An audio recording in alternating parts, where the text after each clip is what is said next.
You're listening to Money Never Sleeps Radio. In your face. What we got here is a failure to communicate. Oh, have I got your attention now? Greed, for lack of a better word, is good. You know what I mean? Money to be made in a place like this. Money never sleeps, pal. You're crazy. Don't run when you lose. Don't whine when it hurts. You know what it takes to sell real estate? It takes brass. I've fallen, and I can't get up. All right, welcome to Money Never Sleeps. This is a show where we talk about anything and everything that impacts the flow of money from around the corner to around the world. And I want to thank you for joining us today. Today's topic, you know, we talk about a lot of things on this show. Some topics come up based on conversations I have with people. Some topics come up with things that are happening in the world. I had an interesting conversation with a person. I think that's a really good guy, and he brought something to my attention, which was a little. It warranted me talking about it on the show because it not only impacts an individual, it impacts your business, everything else. So I wanted to dive into something that sits at the core of both finance and life itself. And that's character. In this world where markets, they move so fast and narratives shift even faster, right? People are often chasing the next big thing without looking back. They're not looking in the rearview mirror, but in life you can't live by looking through a rearview mirror. However, they're looking at the next big thing. Character becomes the one constant that defines who you are and how you operate. I don't care if it's in traditional finance, decentralized finance, if it's in your life, if it's as you as a parent, as a friend, as a son or a daughter. Your character, man, your character. That is so important. In finance, your reputation is your currency. You have a bad reputation, your currency is tainted. It's tainted.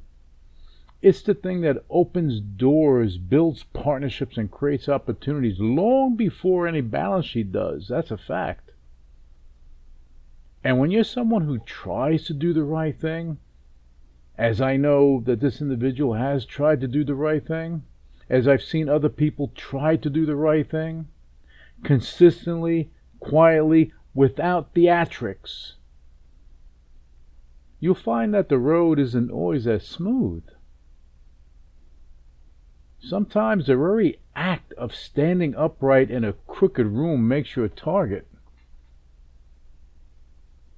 Unwarranted character attacks, basically attempted character assassinations, they're some of the ugliest, downright disgusting tools used in the industry.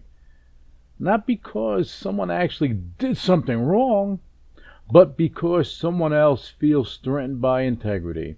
They figured, let me go and attack their integrity because I feel like I can. I'm sitting here and I can do this. They wouldn't do it face to face, or maybe they would. I don't know. However, it's easy to be a tough guy behind a computer or on a phone. That's a fact. It's a destructive act, across the board. Not just for the person being targeted, but for the ecosystem as a whole. When people weaponize misinformation, their view of what things are, and they twist it to try to tear down someone's name without cause, without provocation, just because they feel like they can, because they want to, they erode trust. And trust is the foundation of every market, every deal, every relationship. And when people do that, I consider them despicable people. And the fact that this has been done to someone that I know that is of high character, the person that is doing that is a despicable person. But here's the truth. Character isn't about being perfect. No one's perfect. It's about being consistent. It's about having a moral compass that doesn't spin depending on who's in the room. It's about staying grounded even when others try to shake your foundation with their words and their actions. And in the long run, character outlasts noise. It outlasts rumors. It outlasts attacks. Because integrity has a way of revealing itself over time. And this is a fact. And I wanted to touch on this because, look, I've been in finance for a long time. I've seen everything. And you do have despicable people that the bile that comes out of their mouth sometimes against someone, it would blow your mind. You know, I mean, and the only other industry, and I say this to a lot of people and they laugh, but it's so true. The only other industry that is, I guess, a level up from the douchebaggery that you see in finance is real estate, and you deal with the character tax too. And even in real estate, that's more public, right? Because you're trying to sell property and trying to do deals, and if your name starts getting tainted because of something someone said, it can cost you business, it can cost you your business, it can cost you money, it impacts your family, it impacts everything you're doing. When people do this, they have no idea the damage they can cause until the damage comes to them, and then the conversation changes, right? You know, but anyway, you know, again, I just want to touch on this because I had that conversation. I was a little bit heated personally about it when he told me about it. You know, I'm not naming names, but I want to, you know, let him know that, hey, your character is intact. It is not in any way, shape, or form tainted. And the words that come out of people, out of a particular person, you know, they're empty. You know, and what that person winds up losing is someone that with that type of integrity in their corner. Because when you're building up, especially in business with things you're doing, you want people with high integrity in your corner, because that's going to give you that's going to make you look better. But you know how bad you look when you start attacking someone's character? It's like when you have celebrities that are on social media and then all of a sudden someone's going and attacking them and saying the most vile things about them and to them, and that they should do to themselves, and it's disgusting. It's disgusting. And in that case as well, you know, as long as your character is intact, then you have nothing to worry about. It's background noise. It's that noise you hear when you're walking by, when a car zooms by you. That's about it. Because when that noise is gone, it's gone. So I wanted to talk about that early on in the show, because, you know, it was something that kind of bugged me a little bit, and I wanted to address it. Now, moving forward, before we get into before we get into the crypto, because, you know, we're speaking about integrity, I just wanted to go share a little something, okay, which to me, it's right in line with crypto. All right.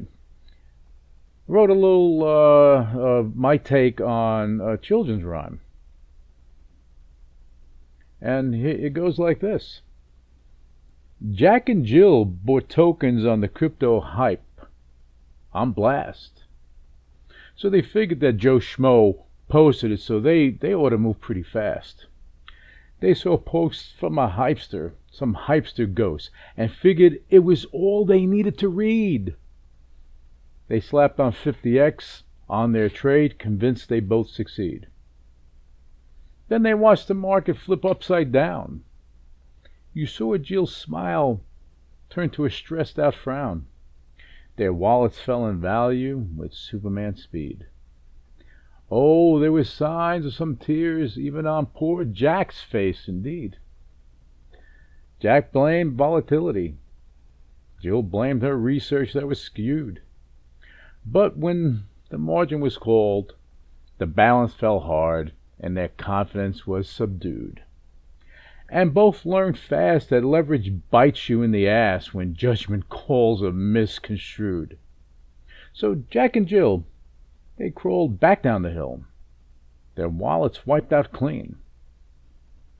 They vowed next time not to trust the hypesters' nonsense and keep their wallets serene.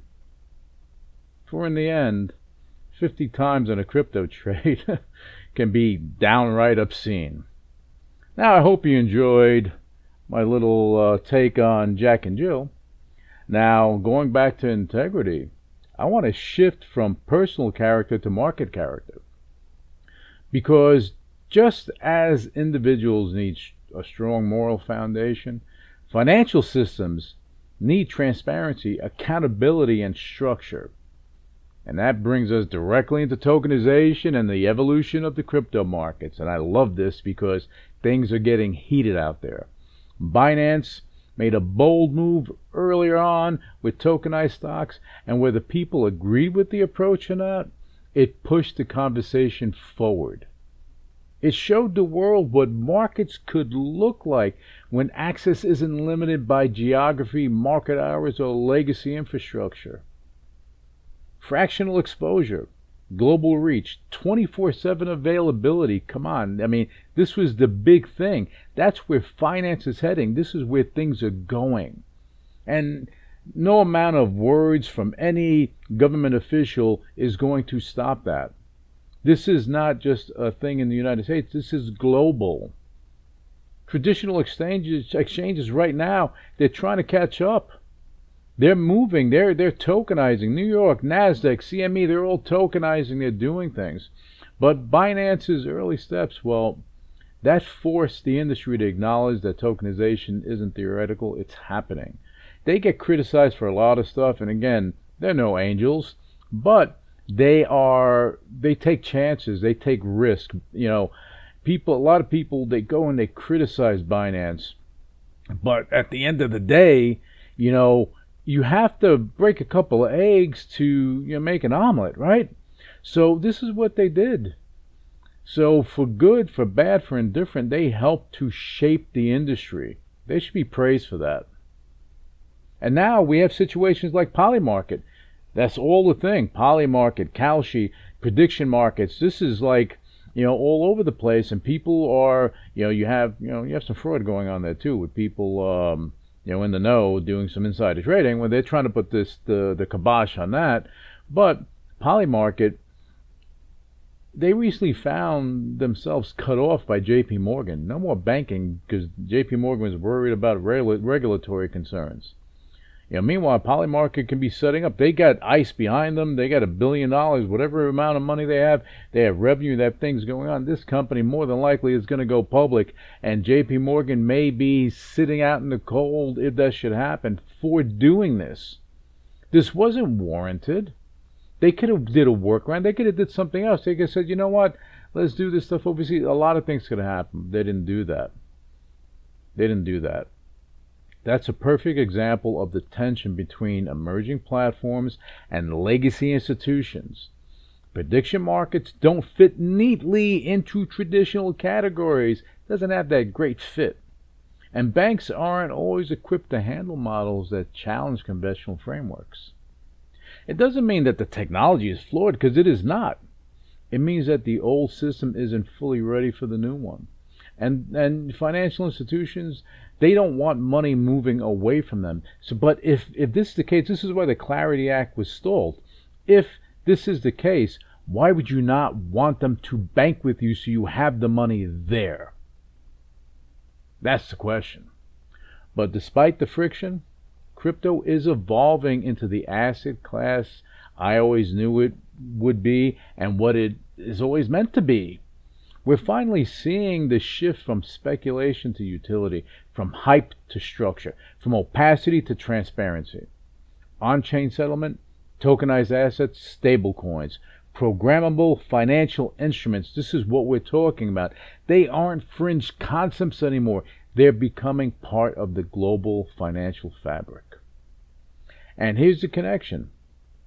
Markets built on transparency naturally reward integrity. This is going back to my initial starting of the show. When everything is on chain, when records are immutable, when access is democratized, it becomes harder for bad actors to manipulate narratives, to do wash trading and doing all this stuff, or operate in the shadows, in the dark like ninjas. Okay, like what you saw in the 90s with the bucket shops and the Stratton Oakmonts and the Jordy Belfort's doing his thing. Okay, tokenization isn't just a technological upgrade. It's a structural reinforcement of trust. So as we wrap this up, and I hope that you enjoyed the show, remember this: character builds trust, and trust builds markets. Whether you're navigating life, business, family, or the future of digital assets, integrity is the anchor. Your reputation is everything. And as finance continues to evolve, as tokenization reshapes how we think about ownership, access, liquidity, being democratized, and the like, the people, and the platforms that operate with character, that operate with integrity, that operate with transparency, that try to innovate and do the right thing, those are the ones that are going to lead the way no matter what anyone says.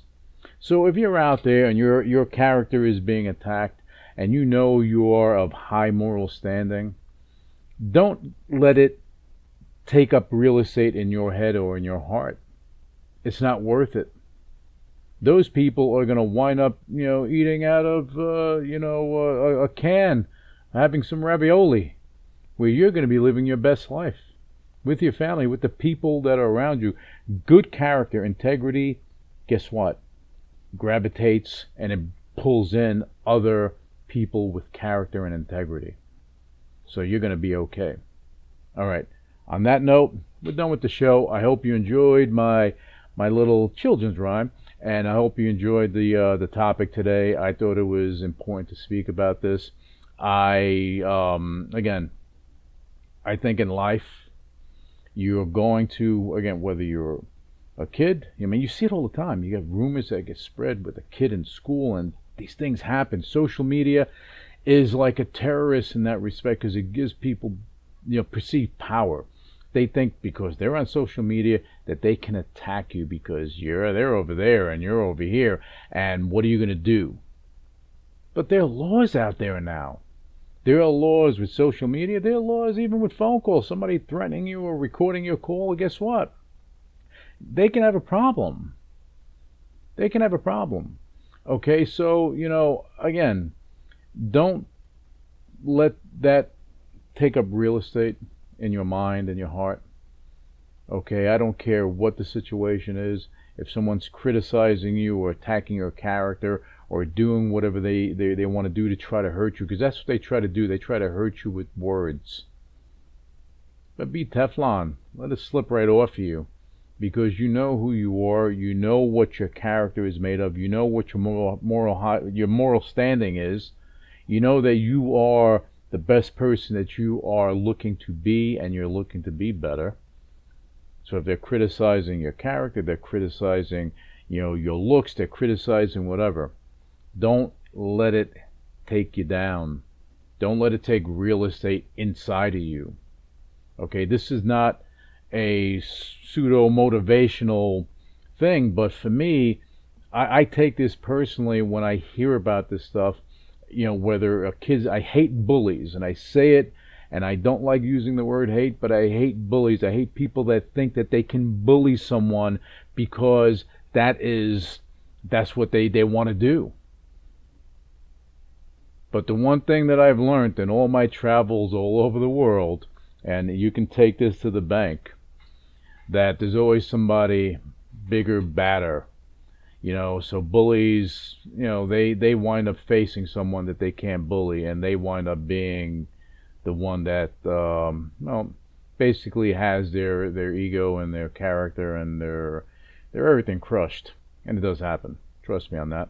Okay. Anyway, on that note, I'm going to say it again. Thank you for joining us. I want you guys to have a fantastic weekend, and we'll be back with you with another episode of Money Never Sleeps as we tackle some other topics. And if you have any ideas, feel free to let me know, and we'll see if we can tackle that. All right. Thank you again, and you guys have a fantastic rest of the trading day. Initiating shutdown sequence. You're listening to UCW Radio in your face. What is your major malfunction? So let it be written. So let it be done. Ladies and gentlemen, my mother thanks you, my father thanks you, my sister thanks you, and I thank you. The views and opinions expressed on Money Never Sleeps Radio are for informational purposes only and should not be construed as financial advice. The host Louis Velazquez and guests of Money Never Sleeps Radio are not licensed financial advisors, and any investment decisions made based on information presented in this podcast are at the listener's own risk. Listeners are encouraged to consult with a qualified financial advisor or investment professional before making any investment decisions. The podcast hosts and guests do not endorse or recommend any specific investment strategies or products. All investments involve risk, and past performance is not indicative of future results.